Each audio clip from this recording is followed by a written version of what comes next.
आपका आज क्या हुआ है राय? सर्वोच्च न्यायालय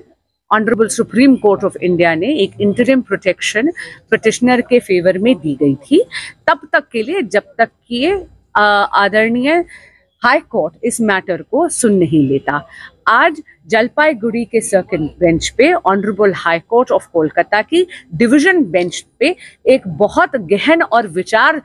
से इस मैटर पे गहरी सुनवाई हुई है। आदरणीय दोनों जो न्यायाधीश थे डिवीजन बेंच के, उन्होंने बहुत अच्छे से सारा का सारा मटेरियल देखा, सारे के सारे सबूत जाने जो उनके समक्ष रखे गए थे, और ये पाया गया कि जितने भी विटनेसेस हैं साक्ष्यों के आधार पर और मटेरियल के आधार पर किसी भी प्रकार के ऐसे सबूत नहीं बनते जो कि इस केस में प्रेजेंट पिटिशनर को कनेक्ट करते हैं क्राइम से। ये एक पॉलिटिकली मोटिवेटेड केस है जहां पर कम से कम और पूरी तरह राजनीतिक गंध आ रही है, और इसी के चलते इन सब तथ्यों की समीक्षा करने के बाद आदरणीय हाईकोर्ट ने आज एंटीसिपेटरी बेल का ऑर्डर प्रेजेंट पिटिशनर के फेवर में ग्रांट करा है।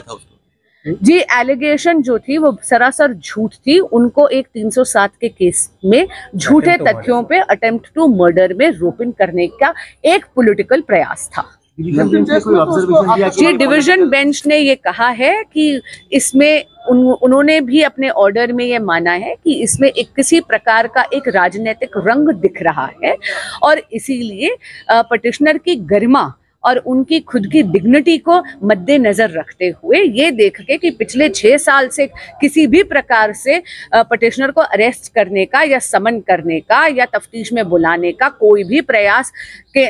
राज्य सरकार ने नहीं करा था, इन्वेस्टिगेटिंग एजेंसीज ने नहीं करा था, लेकिन अब अचानक से एक अरेस्ट वारंट जो पॉलिटिकली मोटिवेटेड है वो इशू करा गया था, इसलिए आज एंटीसिपेटरी बेल की प्रोटेक्शन दी गई है। 15 दिन बाद मैजिस्ट्रेट की कोर्ट के आगे अपीयर होकर इसमें कंडीशंस लग जाएंगी। धन्यवाद। बाद वो लोग